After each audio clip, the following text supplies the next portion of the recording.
Woo-wee! We got a surprising one for you today. We're going to take a look at trauma, friendship, and parasocial relationships while we break down Guardians of the Galaxy, Volume 1.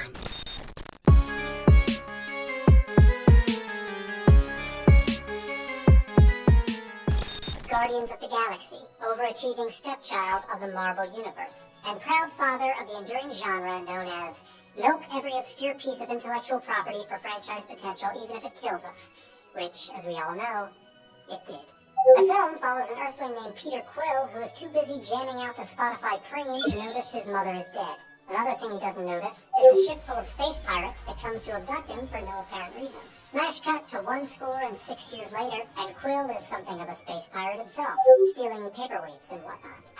He tries to sell the paperweight, but there's a bounty on his head, and before he knows it, he's being attacked by a raccoon named Rocket, a tree named Groot, and a sexy gremlin named Gamora. The fight ends when they all get abducted by the circus. Once in the circus, a skinless carny named Drax tries to shoot Gamora because she's like this, with some goth guy named Ronan who killed his family. But it turns out Gamora is more like this with Ronan. So Quill uses his human powers of butting into other people's business to suggest she help Drax bring Ronan down instead of getting killed. They escape to go try to sell the paperweight again, since that worked so well the first time. They travel to a giant head in the sky, which Earth poets called the Man on the Moon. There they meet the the collector. He opens the paperweight and finds an Infinity Stone, also known as the same MacGuffin that's in every other Marvel movie. As the Wild Thornberrys once said, handle with care. To keep things moving along, Ronan arrives and steals the paperweight back. Gamora's ship gets blown up, and she floats in space for a bit. And even though Quill hates letting other people borrow his stuff, he lends her his favorite air helmet. As a last resort, they contact the only people they know who have a car, these dogs. Ronan puts the Infinity Stone in his hammer, giving him the first and only super powerful hammer in cinematic history. The space pirates and the space police try to surround the bad guy ship like so many pigs in so many blankets. But this little piggy wants to go to market. So Rocket cries roast beef, and they all go wee all the way to whatever planet they crash on.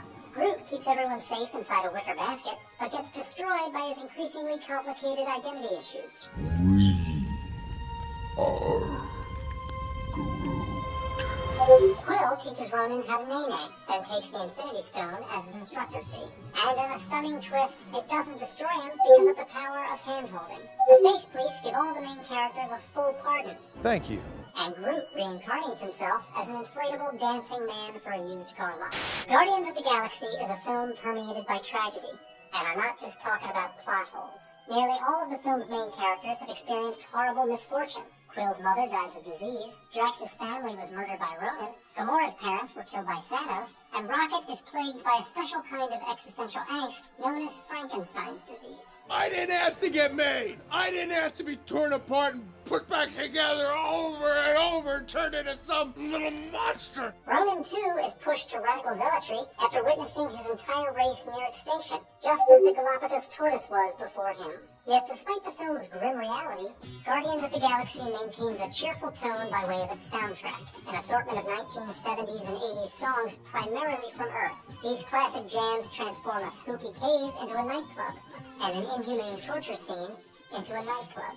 Quill's most prized possession is his awesome mixtape, because as Quill says, dancing is the greatest thing there is. It's the greatest thing there is. This frivolous attitude also manifests itself in the film's comedy. If a scene approaches potentially toxic levels of seriousness, it is often undercut by a moment of levity. I like your knife, I'm keeping it. That was my favorite knife. Indicating a cosmic need to laugh away the pain. Like this. Ha, ha, ha. When Quill dramatically displays the paperweight as a symbol of significant power, he drops it, as if it were nothing more than a little ball to keep papers from blowing away.